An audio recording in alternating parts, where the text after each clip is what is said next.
Let's begin.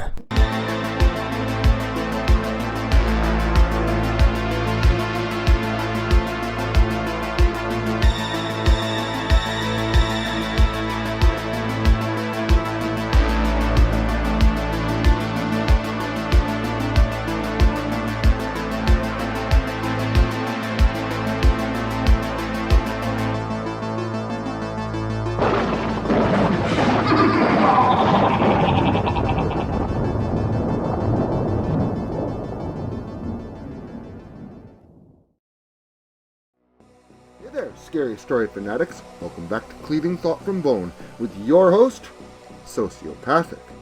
Today, I did have something I was planning new to bring to you, but instead, we got so many reactions from last week's video of those wanting to continue the story of Buried Secrets, I just couldn't help myself. So, sit back, relax, and get ready for exactly what you asked for.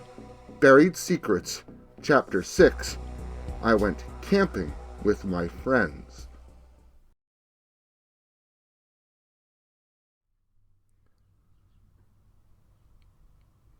As the days came and went, my plans for getting away for a weekend became more refined.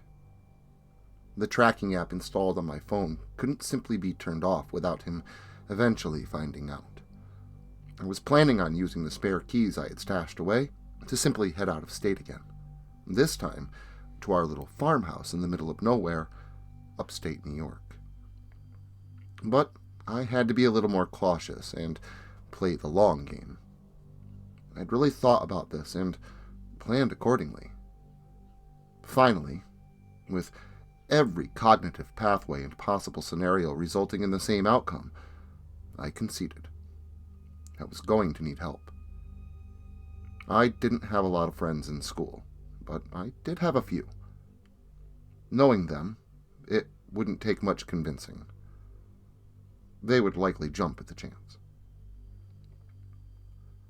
Eric was a pretty quiet kid, more of a follower than a leader, but had a heart of gold and would do just about anything for a friend. He agreed almost immediately. Jack, on the other hand, a little taller, leaner, and overall more athletic than Eric, also had a compassionate soul beneath his typical serious demeanor, but also a high moral standard that usually didn't account for lying of any kind or form. The plan was contingent on all of us lying, or none of it would work. It was actually Miles, the last member of our little band of deviants, that would get Jack on board.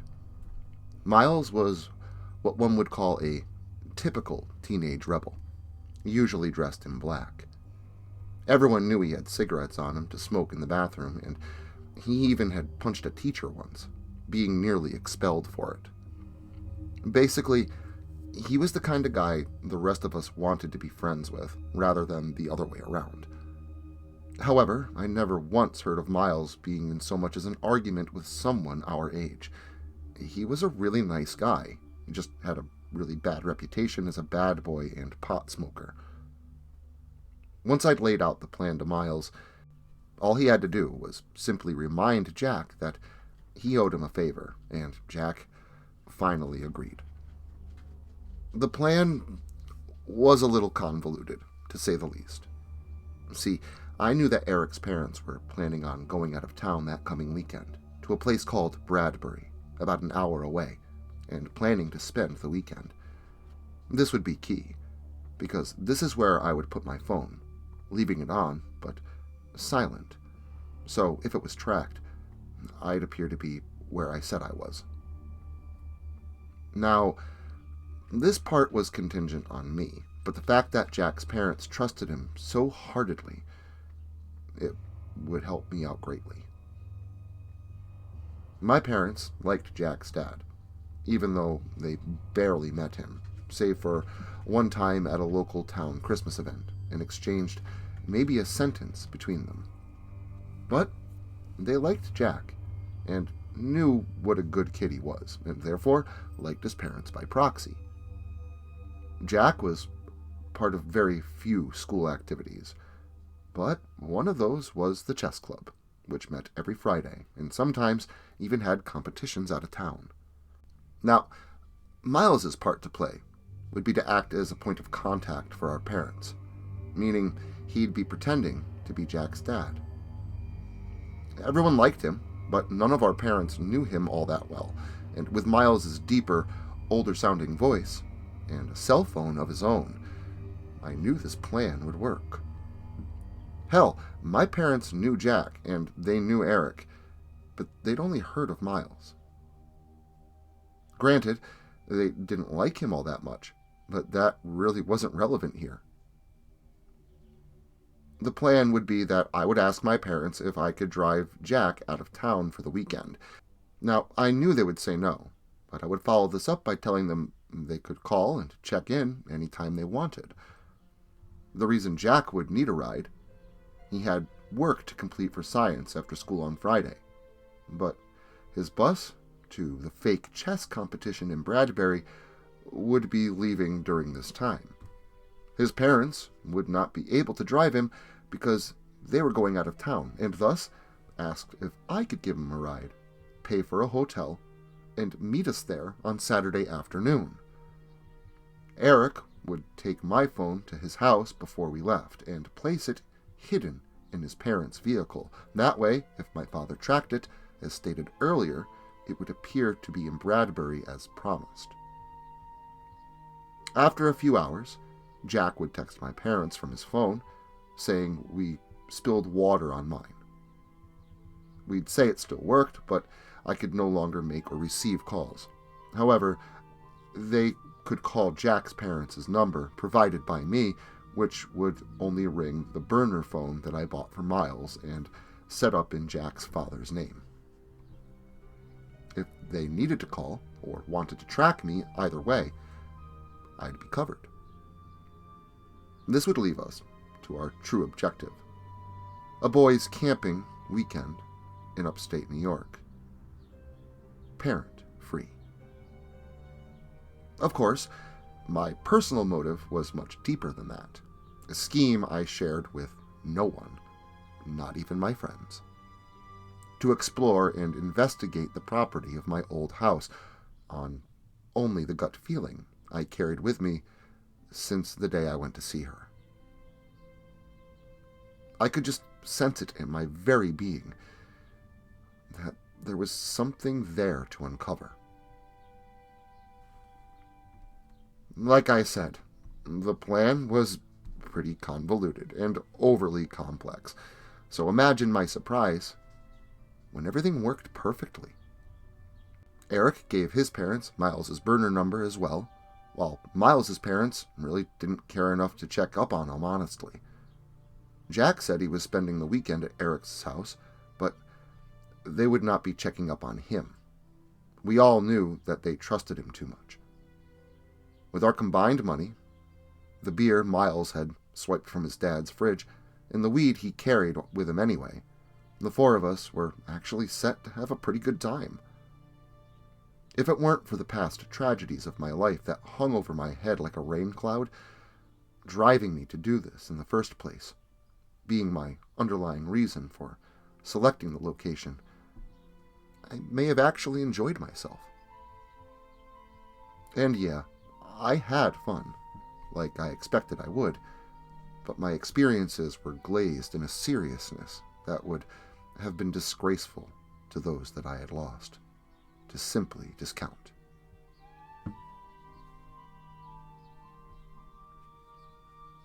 By the time our plan was enacted, and we had gassed up for what was to be a nearly 2-hour drive, it was only early morning. Therefore, we had reached our destination exit well before even noon, with the morning sun still making its climb high into the sky. No one had called to check in yet, because as far as all our parents knew, we were all still in school for the day, all of us having forged notes and phone calls excusing ourselves for the day. And maybe in some schools, this would have set off a red flag, but with the complacency of the younger people that worked in administration, this issue never became a problem, which was lucky for us. Or so we thought. "So how much further?" Eric asked from the back seat of my Chevy Celebrity. "It's only like 5 minutes away from the highway or so maybe 2 or 3 more minutes. This is our last turn. We have maybe another 2 or 3 miles to go," I explained, turning left onto Harwick Road. "Thank God! I need a piss like you wouldn't believe," Miles exclaimed from the back, which didn't surprise me. We agreed to hold off on any liquor or beer until we had gotten to our destination, but Miles apparently had trouble containing his enthusiasm. He wasn't drunk, that much I could tell, as he didn't indulge too much, but certainly enough to accelerate the needs of his bladder. "I still don't think this is such a great idea. Maybe we could just head back tonight if you guys want. This way, we can still hang out, and we probably won't get into trouble," Jack stated, still nervous that we were going to get caught and still trying to rationalize us into doing what he considered to be the right thing to do. "Relax.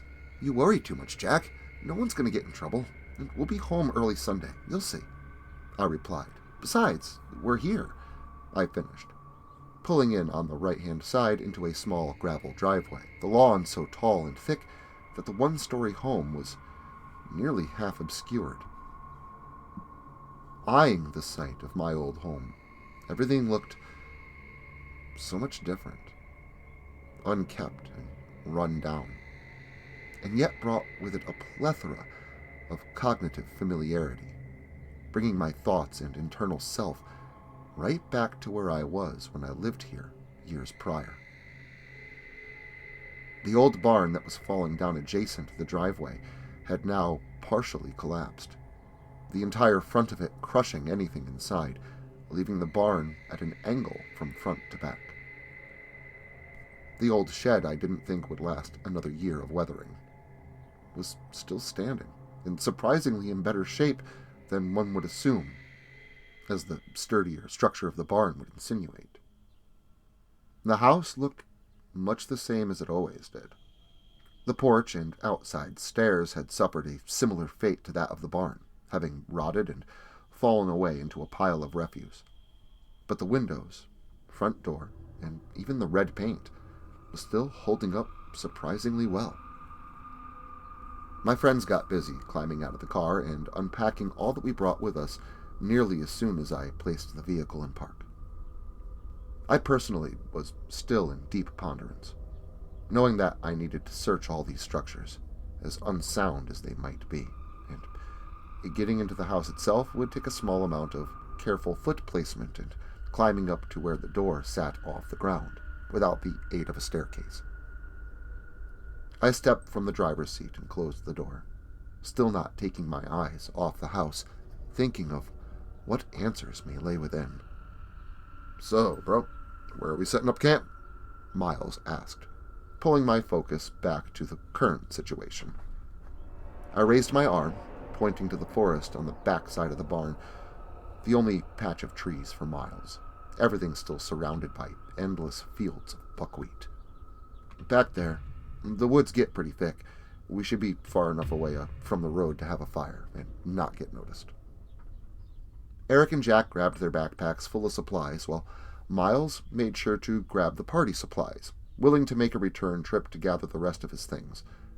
Being the only one of the group to know exactly where we were going, I led the way, deeper into the forest under a thick canopy and a brilliant afternoon sunlit sky, knowing I would have to make my way back here again, determined to see my plan through to the end, and hopefully learn something about how I could right a few wrongs of my life and the lives of my closest friends. We made sure to erect tents and dig a fire pit far enough into that forest so as to not be detectable from the road and any would-be nosy police, though the chances of that were relatively slim, as there was no local police force, and authorities rarely patrolled this part of rural New York State. Additionally, by the time we had gotten set up, the sun was starting to dip low into the sky, and a few party favors later, it had dropped even lower towards the horizon. It was nearly sunset. There was plenty of dead, usable firewood laying about the forest floor all around us, no one ever having camped here and used up those resources that I never knew of or heard of anyway. So when I told Eric, Jack, and Miles that I was going to head off in the direction of the house to gather some more needed wood for the evening, I was questioned by odd, glaring stares alone. Before I could give some weak explanation of wanting to explore my old house for made-up reasons, Miles's phone started ringing. His burner phone. I stopped dead in my tracks, and both Eric and Jack went utterly silent. Miles pulled the phone from his pocket, swiped to answer the call, and placed the phone to his ear. When he began speaking to whoever was on the other end by using my last name, I knew that it was one of my parents. They had gotten Jack's text about damaging my phone, and had finally called to check in. Maybe I should have stuck around to learn the outcome, and maybe that's what most people would have done. But whether he succeeded in fooling them or not, it wouldn't make a difference. I was here, a ways away from home, and push come to shove, this was my chance. I slipped away into the timberland while he finished his call with my parents. When I had stumbled and pushed my way through the last bit of underbrush and stepped foot in my old driveway, the sky was now aglow with an orange hue. There was no one in sight. No cars traveling the back road nearby, nothing stirring in the endless seas of buckwheat fields. And I had gained enough distance from my friends that I could no longer hear any semblance of their presence. It was like the whole world had gone still, aside from a light breeze that caressed the tops of trees, as if the world was waiting for someone else to speak for it, for themselves, awaiting an unknown reply. And to me, it felt like I was at the center of that focus. Firstly, I walked to the house, the furthest place of interest, with both the barn and shed right on the other side of me, but I felt it held the greatest potential of discovery. The interior of that house looked much different than I had remembered. The paint had either faded or peeled away. The carpet was dirty with the remnants of crumbling ceiling above, and the spaces were drafty due to the cracked or utterly shattered windows. The place was a wreck, and judging from all the empty cans lying about the floor, used infrequently by someone with teenage behaviors. Still, there wasn't anything else to be found of interest. I searched the root cellar and the tiny attic crawlspace above, and besides spiders, cobwebs, and irrelevant trash, there was nothing. I left that old converted horse barn for a house under a now fluorescent purple sky. Almost nighttime. "Need a hand getting down?" I heard a voice say from somewhere in the lawn before me, but due to the impositions that night brings, I did not immediately see them. However, I could tell it was Miles. "Nah, I got it," I said, climbing down onto the remnants of what were once stairs. "What the hell are you doing out here? I thought you were getting firewood," Miles interrogated, and I subsequently lied. "I just wanted to take a look through the old house again. It's been years, you know," I reasoned, expecting him to buy it. He did. "Well, come on, man. Everyone's waiting for us back at camp," Miles insisted. But as we made our way back towards the forest, I made a small detour that got Miles's attention. "Dude, where are you going now?" he asked, confused by my actions. "I just want to take a look in the shed real quick. I think I left some things in there that I might want." I lied again. "What the hell are you talking about? What things could you possibly need? Just old books I've been looking for? But anyway, how'd you make out with my parents?" I tried to change the topic. "You knew it was them, huh? Yeah, no worries," They bought it. I told them that we were going to take you and Jack out for dinner, Miles explained. And though what he had to say was relevant and important to me, my mind was focused elsewhere. As he talked, I opened that shed door. I didn't expect to see much as it had gotten so dark outside, but it was basically empty. This was Dad's old shed where he kept all of his tools. I had wondered where he had put it all when we moved back home. I thought maybe he left some things lying around, but instead, all I found was a table, a chair, a non-working lamp, and the table's surface, an ashtray full of cigarette butts, all the same brand. At least from what I could deduce. These details may have escaped me had the small space been cramped and cluttered, but because it wasn't, the details jumped out at me like a neon sign against a black backdrop. What the hell? I questioned, unsure of what to think in regard to seeing what I was seeing. Dude, are you even listening to me? Like, your parents wanted to talk to you, but I told them you were in the bathroom. They could call back at any minute, Miles explained. Okay, I understand. I'll take care of it, I said, hearing what Miles said, but not truly listening. Had I been, I would have started rehearsing all I would say. Guys, Miles, Trevor, where the fuck are you? At that moment, Miles and I stopped talking and listened to the noises coming from the woods beyond the shed. It was Jack. He was a ways off, but gaining proximity. Yeah, we're over here, Miles yelled in response. Guys, come on, I need your help, Jack exclaimed, bursting out, crashing through the underbrush with a flashlight, shaking its beam as he did. What are you talking about? I questioned. Hearing his panting and seeing the wobble of that torch beam let me know that what he had to say was something important. It's Eric! He's trapped! Eric's hurt! Jack yelled with more urgency. Honestly, at first, I assumed this to be some kind of terrible joke, until I moved past the beam on the side and got close enough to Jack's face. Jack was terrified. I'd never seen a look on his face like the one I was seeing at that moment.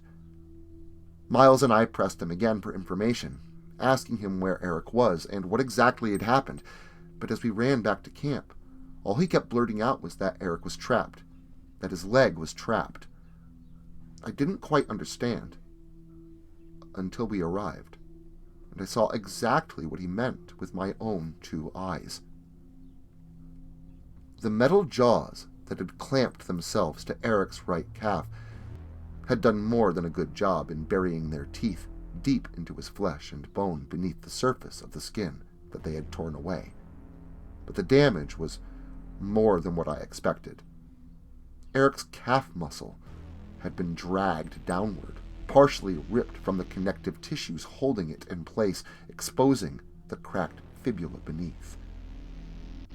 There was blood absolutely everywhere, like a murder scene, and Eric was mumbling to assumedly us that he could not get the trap off of his leg.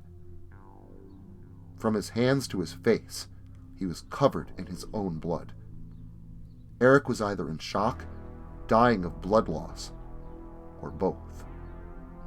Eric had stepped into a large bear trap while helping to look for wood, after Miles and I had been gone for so long. Jack wasn't able to free it, even with Eric's help, and he was hoping we could lend our assistance. However, immediately suggested that we call the police and do our best to keep him awake while trying to stop the bleeding. Miles began to protest, but Jack pulled out his cell phone anyway and began dialing. While Miles argued, I tied a shirt from my bag around Eric's partially severed leg, above the wound, slowing his loss of blood. He wasn't going to make it much longer. The woods were ablaze that night with the lights of nearby paramedics and police cars, headlights shining into the woods, illuminating a distance of about halfway to where we were. The rest of their work was done under portable lights, They'd gotten Eric free and managed to get him to an ambulance and transported him to the closest hospital. His parents would be notified. This meant that all of us were in deep trouble, that both Jack's and my parents would discover the truth. Miles's would too, but again, they wouldn't care much. Beyond all that, I didn't care. I wanted to make sure that Eric would be okay. This was all my fault. I'd brought them here under my own selfish pretenses, and now another friend was in the hospital. How was I to know that there would be a bear trap in that small patch of forest? I'd never so much as seen a bear in those woods. None of this made any sense. Like the cigarette butts in the shed. Were they connected to the bear trap lingering for unknown reasons in the forest? Why did we move in the first place? And more importantly, what was in that object I didn't know existed until the cops brought it out of the forest that night? What was in that bag the police found? Well, it's all fun, games, and a good time until someone loses an eye, or a leg, or some other part of their anatomy. Then, it's just fun. But if you want to have some more fun with gore galore, make sure you stop by again next weekend. And until then, make sure to like, share, subscribe, and turn on notifications so I can catch you all again next Saturday.